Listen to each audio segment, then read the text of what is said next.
Akhirnya sampailah kita kepada peristiwa yang setiap mukmin di samping ada rasa haru meninggalkan Ramadan, maka Idul Fitri menjadi isyarat kebahagiaan yang kita rasakan pada hari ini. Semenjak kita iftar semalam, maka gemar takbir membahana, satu kata isyarat dari setiap mukmin bahwa tidak ada yang besar kecuali Engkau saja ya Allah. Aku punya jabatan, tapi Kau yang lebih hebat. Aku punya kekayaan, tapi Kau yang maha kaya. Aku luar biasa ya Allah di antara manusia, tetapi siapa yang bisa menandingi keluarbiasaan? Allahu Akbar adalah simbol atau isyarat kesempurnaan keyakinan keimanan kita kepada Allah, bahwa tidak ada kekuatan yang sanggup mengendalikan semesta ini kecuali Allah. Allahu Akbar adalah simbol betapa lemahnya kita. Ya, mungkin kita merasa bahwa selama ini kita memiliki kekuatan, kekuasaan, kemuliaan, kekayaan yang menyebabkan kita bisa mengendalikan banyak orang, yang menyebabkan kita bisa memerintah banyak orang, yang menyebabkan sekian banyak orang senang jika berdamping, berfoto, atau kemudian mendapatkan perhatian dari kita, yang menyebabkan semua orang senang dan mengulu-ulukan nama kita. Tapi haruslah kita ketahui bahwa sebenarnya kita tidak pernah sanggup mengatur kedipan mata kita sendiri. Kita tidak pernah sanggup mengatur tarikan dan hembusan nafas kita sendiri. Kita tidak pernah sanggup mengatur detak jantung yang ada dalam diri kita sendiri. Kita tidak sanggup mengatur peredaran darah yang ada dalam tubuh kita. Kita tidak sanggup mengatur mau jadi apa makanan yang kita makan setelah kita punya dalam mulut kita. Kita tidak pernah sanggup menentukan kapan kematian akan datang dan seperti apa kematian akan datang kepada kita. Kita tidak pernah sanggup menentukan apa yang akan terjadi pada siang ini, besok, lusa, apakah Ramadan tahun depan masih kita jumpain atau tidak. Dengan semua kekuasaan, dengan semua kekayaan, dengan semua keluarbiasaan, dengan semua yang kita miliki, ternyata sebenarnya Allah pernah bilang wa fi anfusikum afala tubsirun. Coba perhatikan diri kalian. Apa kalian tidak pernah melihat bahwa sebenarnya tidak ada keluarbiasaan kecuali Aku yang memberikan kepada kalian. Tidak ada kekuatan kecuali Aku yang menghendaki itu bisa kalian miliki. Tidak ada kemuliaan kecuali Aku yang memberikan kemuliaan itu kepada kalian. Setiap selesai sholat ada zikir yang sering kita baca. Salah satunya ada ungkapan ini, tu'izzu man tasha wa tuzillu man tasha biyadikal khair. Dia akan mengangkat siapa yang dia mau, itu urusan dia.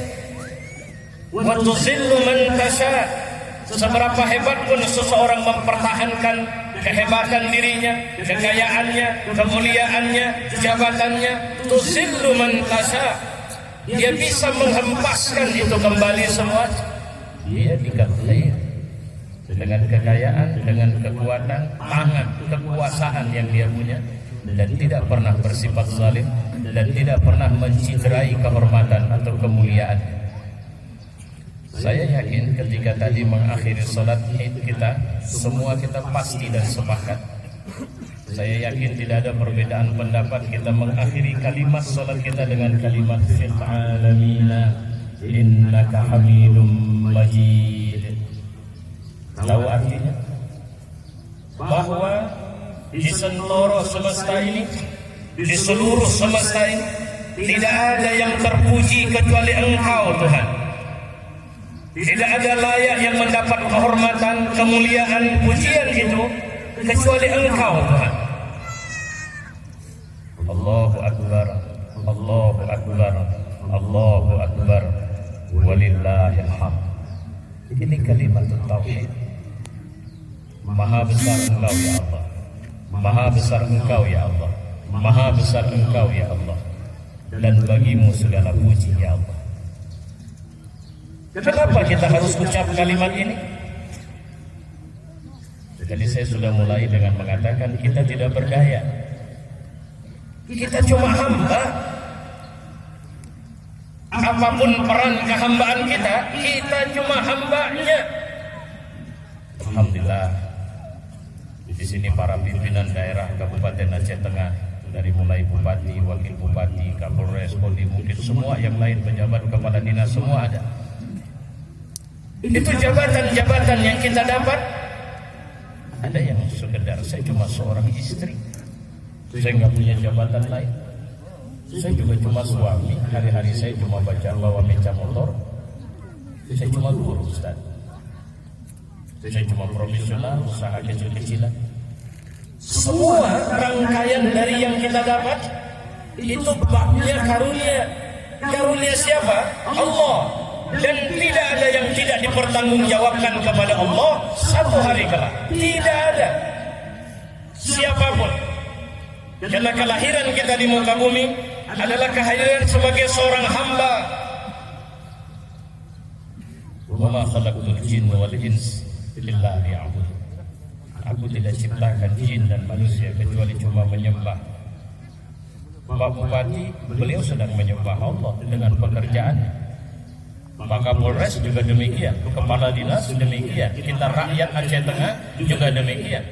Penyembahan seperti apa yang Allah mau? Allah mengatakan di hadapan malaikat, aku mau jadikan khalifah di muka bumi. Malaikat bilang, gimana ya Allah?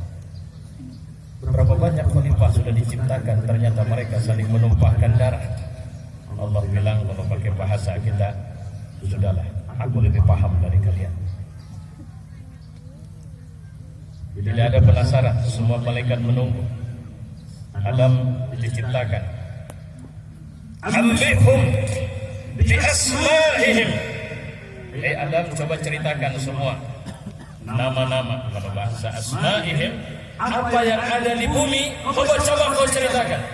Kalau boleh kita bilang ada presentasi, saudara-saudara, dalam bumi itu ada minyak itu begini, nanti akan bisa kita olah. Kemudian ada gunung itu berisi sekian banyak kekayaan, kita bisa olah. Kemudian gunung bisa kita jadikan taman kemudian akan memberikan kedamaian akhirnya memberikan ketenangan kita membuat kita merasa nikmat, merasakan kelezatan, ketundukan kepada Allah. Kemudian ada besi bisa dibuat ini, air laut bisa dibuat ini, dalam laut ada sekian.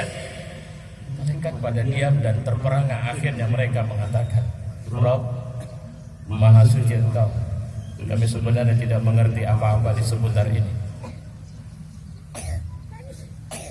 Sujud sama Adam kalian. Kata-kata sujud pada Adam sebenarnya berikan tahliyah, berikan penghormatan kepada Adam. Terus apalagi? Selesai. Sebenarnya Adam sedang menyampaikan apa? Otak.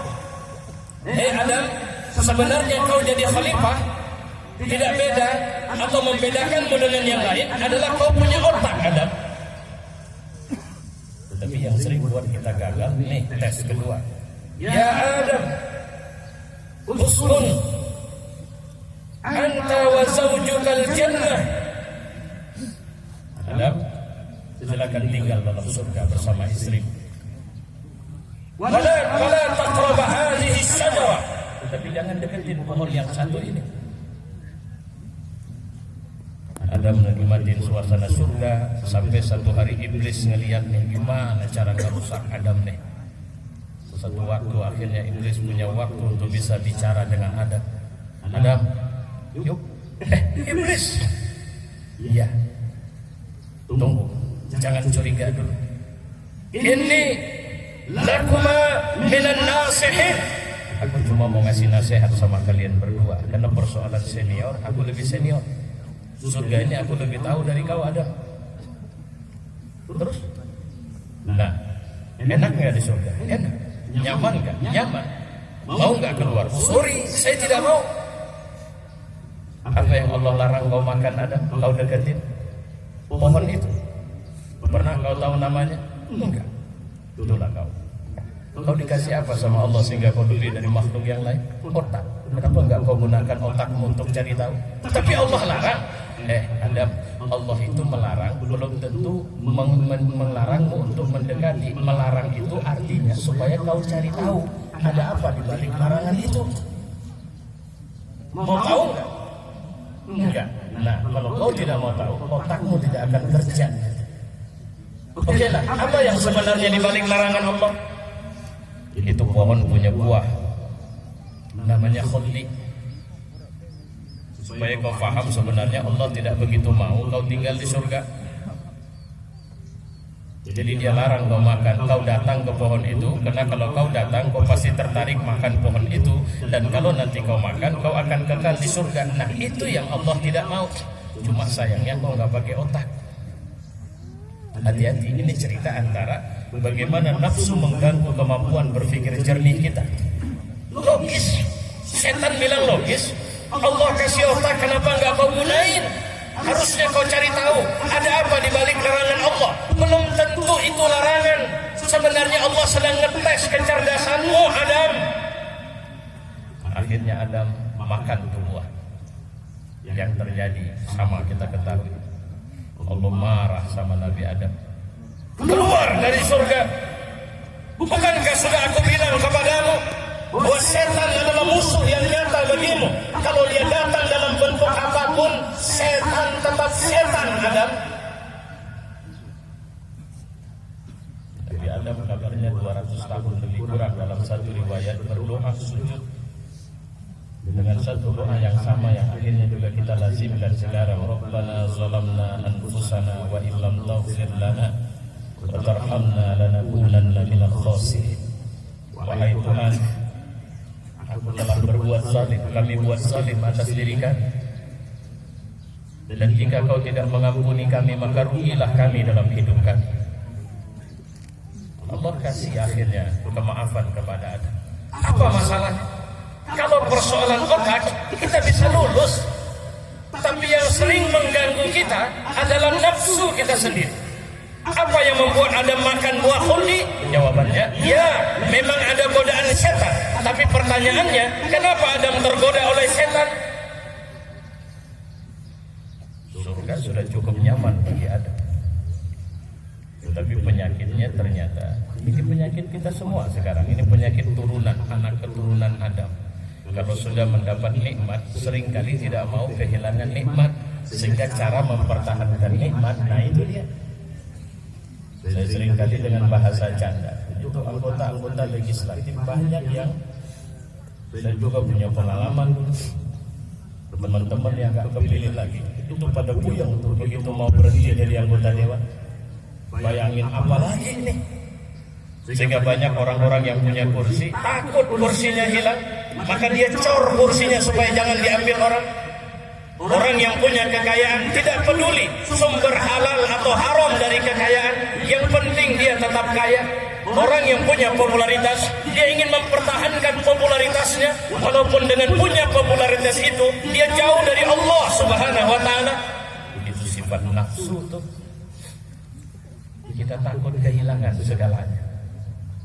Padahal kita sudah diingatkan, jika memang rezeki kita beras yang ada di Meksiko sana, itu kalau memang rezeki kita cuma sebutir, kita pergi ke Meksiko atau beras Meksiko itu datang kemari, itu rezeki nggak keganti, nggak berubah. Kalau memang rezeki tidak berganti, tidak berubah, tapi kenapa nafsu ini sering bergejolak? Nah itu rahasia Ramadan kemarin. Allah mengatakan di ujung cerita Ramadan, la'allakum tashkurun, supaya kalian bersyukur. Awal Ramadan, la'allakum tattaqun, supaya kalian bertakwa. Kenapa? Seakan-akan Allah bilang, hei Bani Adam, hei anak Adam, mau gak masuk surga? Mau ya Allah. Betul? Betul ya Allah. Serius? Serius ya Allah. Tahu nggak sejarah nenek moyang kalian? Tahu ya Allah. Apa sebab dia dikeluarkan dari surga? Nafsunya ya Allah. Oke. Aku kasih tes sama kalian. Setan aku belenggu. Setan gak ganggu kalian. Kalian bisa balik lagi ke surga, tapi latihan nafsu lawama, nafsu ammarah bisu, rubah itu menjadi nafsu mutmainnah, nafsu yang suka menyesali diri, nafsu yang menyuruh kepada kejahatan. Coba latih menjadi nafsu yang tunduk dan tenang kepada. 1 bulan Pak, kita sudah lewatin tuh. Dan saya pikir ada kita yang gagal. Baru 7 hari sholat tarawih sudah hilang dari masjid. Apa diganggu setan? Enggak. Kenapa? Nafsunya bosan, suasana monoton, apalagi imam masjid bacaannya panjang. Ada yang puasa hari pertama baca Quran, hari kedua baca Quran, 10 hari baca Quran, tapi habis itu berhenti. Kenapa? Nafsunya bosan. Lu kok bosan? Ya orang nggak biasa. Ada yang hari pertama sahur, hari kedua sahur, hari ketiga sampai hari ke-30 udah nggak sahur lagi. Kenapa? Nafsunya bosan. Apa yang sebenarnya Allah latih? Itu dia, melatih nafsu. Kenapa Allah suruh kita bangun sahur? Karena bangun sahur sebenarnya bukan persoalan makan sahurnya yang penting, tapi Allah sedang melatih kita supaya punya kebiasaan bangun sebelum matahari terbit. Rohib Sirjani, doktor, seorang penulis historian dari Mesir, itu pernah menulis buku yang begitu luar biasa viral beberapa waktu yang lalu, bahkan di negeri kita, keajaiban sholat subuh. Apa dia bilang? Amerika, saya pernah tinggal 2 tahun di sana. Dia tinggal di Kairo. Terus dia buat bandingan Amerika dengan Kairo atau Mesir. Kenapa mereka lebih maju dari kita? Jauh sebelum subuh, bahkan mereka bukan bangun untuk diri mereka, mereka sudah bangun untuk anjingnya. Itu kata Rohib Sirjani. Maksudnya Pak, bawa keluar anjing sebelum subuh. Sementara kita, kata beliau, matahari sudah terbit pun kita masih tidur nyenyak. Bagaimana Allah akan memberikan kekayaan? Bagaimana Allah akan memberikan kemuliaan? Bagaimana Allah akan memberikan kedudukan? Bagaimana Allah akan memberikan kemakmuran? Walaupun kita muslim, tapi bangun kita jauh setelah matahari terbit. Makanya sering saya mengatakan, kenapa negara-negara kafir lebih maju dari kita? Jawabannya sederhana. Mereka manusia, kita manusia. Mereka khalifah Allah, kita khalifah Allah. Karena nggak pernah dibilang Allah khalifahku pasti mukmin. Yang dibilang Allah khalifahnya manusia. Yang jadi khalifah punya otak, bukan cuma punya doang, dipakai. Kenapa Cina kota-kotanya jauh lebih bersih dari kota-kota di Indonesia? Jawabannya sederhana, otak mereka pakai. 20 tahun yang lalu kalau kita pegang HP Cina, kita malu. Kenapa? HP murahan. Sekarang pakai HP Cina, bangga. Kenapa? Mahal, fitur bagus. Otak orang Cina kalau gitu dinamis, kembang. Mana HP buatan Indonesia? 20 tahun yang lalu sampai 20 tahun kemudian sekarang. Apa yang berkembang di kita? Apa yang buat bangga kita kalau kita pergi ke Singapura? I am Indonesian, saya orang Indonesia. Apa yang bisa kita buat bangga? Saya orang Indonesia, kami negeri, kita 5 besar dunia dalam urusan jumlah penduduk. China, India, Amerika, Rusia, kita.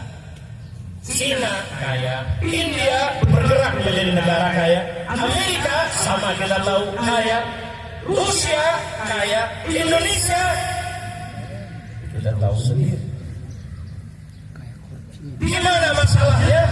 Ujung Ramadan bicara la'allakum tashkurun, supaya kalian bersyukur. Bersyukur itu gimana? Saya kemarin ini Pak, selama ada bupati, ada satu desa pelosok yang belum pernah kami datangi, tapi tahun ini kami datangi ini Ramadan. Saya lupa nama desanya, itu disebut kemarin Pak Bupati sama beliau. Apa yang sedang dilakukan oleh bupati? Jawabannya satu, mensyukuri nikmat. Nikmat apa? Jabatan. Kalau cuma duduk atau tidur atau diam di pendopo, tidak tahu suasana kabupaten, Allah tidak akan memberikan nikmat tambahan. La'allakum tashkurun. Dalam ayat lain Allah mengatakan, jika kau bersyukur, aku tambah. Syukur itu apa sih? Pahami karunia. Alhamdulillah tahun ini ada acara Hafiz Quran di TVRI, saya lupa TVRI mana, stasiun televisi mana. Anak itu kabarnya divonis otaknya nggak bisa pakai, lumpuh. Tapi anak itu bisa hafaz 30 juz Al-Quran, gimana logikanya? Otaknya nggak bisa kerja, tapi hafal 30 juz Al-Quran. Bukan cuma hafal, tapi kalau dibacakan ayatnya dia tahu itu di halaman berapa dalam Al-Quran. Berapa tahun sebelumnya kita sempat dihebohkan dengan ada seorang anak dari Indonesia juga, namanya Fajar. Fajar ini 10% saja otaknya kerja, tapi sudah bisa hafaz Quran. Di Saudi ada seorang anak namanya Jihad Al-Maliki, dari lahir buta, 7 tahun hafal Quran. Buta tapi hafal Quran. Sekarang dia belasan tahun, ribuan hadis Nabi sudah dia hafal. Kita dikasih mata, jangankan hafal, khatam saja belum. Matanya sehat. Kasih telinga, kita buat apa tuh telinga? Kasih tangan, kasih kaki, kita buat apa tuh tangan dan kaki? Apa yang menjadi masalah bagi kita? Nikmat Allah kasih banyak, tapi kita lupa bersyukuri nikmat. Kenapa Allah kasih kita lapar di bulan Ramadan kemarin? Kaya, miskin, pejabat, tidak pejabat, harus lapar dari subuh sampai maghrib. Jawabannya sederhana, lapar itu bahasa yang manusiawi. Saya pernah satu hari di Medan, nyetir di pinggir jalan, saya lihat seorang tidak berbaju, celana pendek, kumuh. Sepertinya kalau nggak gila sih gelandangan, bongkarin tong sampah. Saya perhatiin betul itu. Habis dia bongkar, ketemu satu bungkusan yang sudah sepertinya makanan sisa yang hampir pasti basi lah. Begitu dapat dia buka, dia congkok, dia makan dengan lahap. Apa yang membuat dia mau melakukan itu? Jawabannya lapar. Suria itu negeri perang tuh. Satu hari ada pertanyaan yang disampaikan kepada ulama-ulama kelas dunia. Boleh nggak kami makan kucing? Itu pertama. Tak lama mereka memberikan pertanyaan. Wahai para ulama sedunia, kami tanya satu pertanyaan. Boleh nggak kami makan saudara-saudara kami yang sudah mati? Pertanyaan itu diberikan karena mereka lapar.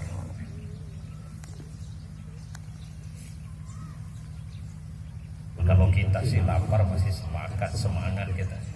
Lapar puasa kita bisa pesan sama istri. Nanti sore masak ini. Kenapa? Ada yang mau dimakan. Coba kalau kita puasa hari ini, seperti pertanyaan seorang di Bakila. Saya melihat di YouTube itu, ustaznya sambil menangis terisak-isak ketika dia bertanya, ya Syekh, saya mau bertanya satu hal. Alhamdulillah, walaupun kami berada dalam situasi tidak aman, tidak nyaman, kami berada dalam tekanan mereka orang Syiah, tapi Alhamdulillah Ramadan ini kami masih bisa berpuasa. Pertanyaan kami satu hal ya Syekh, boleh nggak kami berpuasa tidak berbuka? Karena pada saat kami sahur tidak ada yang bisa kami makan, di saat kami berbuka tidak ada yang bisa kami makan dan kami minum, dan kemudian datang sahur lagi kami tidak bisa makan dan minum, datang berbuka lagi, boleh nggak? Syekhnya tak bisa jawab tuh. Bagaimana kalau nanti misalnya kita berpuasa, pada saat berbuka tidak ada yang bisa dimakan, pada saat sahur tidak ada yang bisa kita makan? Saya pikir kalau kita sendiri mungkin kita masih bisa bertahan, tapi bagaimana kalau melihat anak-anak kita? Di saat dia bernapas sudah susah karena dia lapar dan haus. Bukankah benar Ali bin Abi Thalib yang mengatakan kadal faqru yakuna kufran? Banyak orang-orang akhirnya mereka melakukan kekufuran karena sebab perut mereka. Allah uji kita. Alhamdulillah di negeri yang kita cinta ini kita masih bisa nyaman, tenang, aman, beribadah juga enak. Tidak ada roh masjid yang diawasi, ditakut-takuti, kemudian ibadah dihentikan. Tidak ada. Tetapi saudara-saudara kita di Palestina, khususnya di Al-Quds, dia hadap itu Israel. Ramadan ini pada masa-masa intikaf bil ashril awakhir, pasukan tentara Israel malah masuk ke Masjid Al-Aqsa, mengusir mereka, menembaki mereka dengan gas air mata. Pernah nggak kita sadar bahwa Al-Aqsa adalah masjid suci umat Islam? Itu diagungkan, disucikan setelah Masjidil Haram, Masjidil Nabawi. Tapi sekarang Israel melakukan penjarahan, kebiadaban, mengotori kesucian Al-Aqsa. Mereka tidak peduli. Mereka tidak izinkan kita itikaf di dalam. Mereka usir. Bahkan mereka tembakin orang-orang sampai ada beberapa yang binasa. Alhamdulillah, kita merayakan sholat Id yang sama hari ini. Palestina dan Indonesia sama. Hari ini sama-sama sholat Id. Saudi dan beberapa negara lain memang lebih duluan dari kita. Kita bisa sholat Id dengan pakaian baru kita. Nanti kita pulang sudah ada segala macam makanan khas hari raya kita. Benarkah kita mikirin bagaimana sholat Idnya saudara-saudara kita di daerah perang di Suriah, Irak, Myanmar, sholat Idnya saudara-saudara kita di Palestina? Adakah kita merasakan betapa besarnya nikmat Allah? Saya cuma sampaikan, mari sama-sama kita mensyukuri nikmat di mana akhirnya Allah telah memberikan hari raya hari ini kepada kita. Dan mari kita sama-sama berharap kepada Allah agar Allah memberikan Ramadan tahun depan kepada kita. Dan kalau kita lihat ke kanan, ke kiri, ke samping, ke belakang, mungkin ada saudara kita yang tahun lalu masih bersama kita, masih mengucapkan Subhanal Malikil Ma'bud bersama kita. Tapi hari ini Allah sudah panggil mereka. Mereka tidak bersama kita, mereka tidak menyertai kita, dan mereka tidak akan pernah bersama kita lagi. Kenapa? Allah sudah panggil mereka. Maka siapa tahun depan? Siapa yang akan kita doakan dalam doa kita untuk mengatakan, ya Tuhan, demikian juga saudara-saudara kami yang masih hidup dan sudah mati. Apakah kita masuk dalam daftar itu? Jangan pernah merasa gagah, karena apapun yang kita punyai tidak akan berarti kecuali satu yang di bidang Allah. La'allakum tattaqun. Cuma satu syarat pulang kembali ke surga, cuma satu, apapun yang kau lakukan maka harus diwarnai dengan yang satu itu. Apa itu? Takwa. Mohon maaf Pak Bupati, saya ambil Pak Bupati. Wah, Bupati kami orangnya bagus nih. Kenapa? Rajin baca Quran. 1 bulan bisa 3 kali khatam. Kalau cuma 3 kali khatam, nenek saya 5 kali khatam. Kalau cuma sekedar khatam Quran jadi bupati, harusnya nenek saya. Jadi maksudnya apa Pak? Maksudnya bupati yang bagus itu adalah bupati yang memberikan pelayanan kepada rakyat, dan akhirnya rakyat mengatakan, ya Rob, panjangkan umur bupati kami. Ya Rob, jangan pisahkan kami dari mereka, dari dia. Fatimah, ya, mau pahala enggak? Ya mau, ayo ikut. Kemana? Udah ikut aja. Begitu nyampe, bawa baskom ya, bawa air, kemudian peralatan untuk bersalin dibawa, dibikin sampai ke satu tenda di tepian kota Madinah. Lantas kemudian di situ presiden Islam yang paling berwibawa kedua dalam sejarah Islam, Umar bin Khattab, hidupkan tungku api, naikkan air, masuk ke dalam. Itu perempuan mau melahirkan, membantu bersalin sama istrinya. Dia bilang, ibu negara tuh. Begitu lahir, si yang suami dari istri yang melahirkan bilang, aduh Pak, 10 kali ada Bapak, saya sudah bingung, saya bukan orang sini Pak, kebetulan kami lagi singgah, istri saya mau melahirkan Pak, kalau nggak ada Bapak tadi habis, saya udah nggak ngerti mau buat apa. Umar bilang, duduk, jangan banyak ribut, di situ duduk, kau bantu istrimu, kau doakan istri. Lama kemudian Fatimah istri Umar bin Khattab itu berteriak, "Alhamdulillah, ya Amirul Mukminin, anaknya laki-laki." Jadi suami langsung pucat pasi melihat Umar dengan gemetar. Dia tidak tahu bahwa rupanya yang membantu bersalin istrinya ini adalah presiden waktu itu. Kenapa? Jawabannya, Umar mensyukuri nikmat jabatannya, di mana sebenarnya jabatan itu adalah pelayanan untuk rakyat. Dan saya meyakini bupati kita dari sejak saya pertama kenal beliau, saya meyakini beliau menyimpan kekuatan itu insya Allah, dan akan memberikan kemakmuran bagi kita masyarakat di Aceh Tengah. Dan mudah-mudahan ini akan bisa kita rasakan terus. Jemaah, Allahu Akbar, Allahu Akbar, Allahu Akbar, walillahil hamd.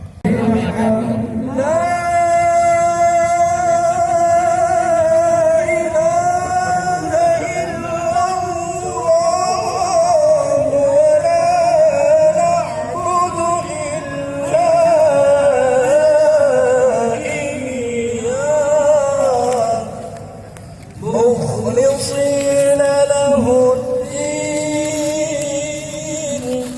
ولو كره الكافرون ولو كره المشركون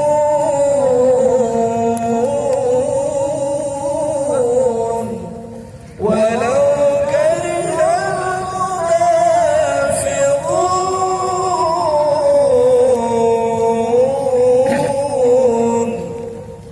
لا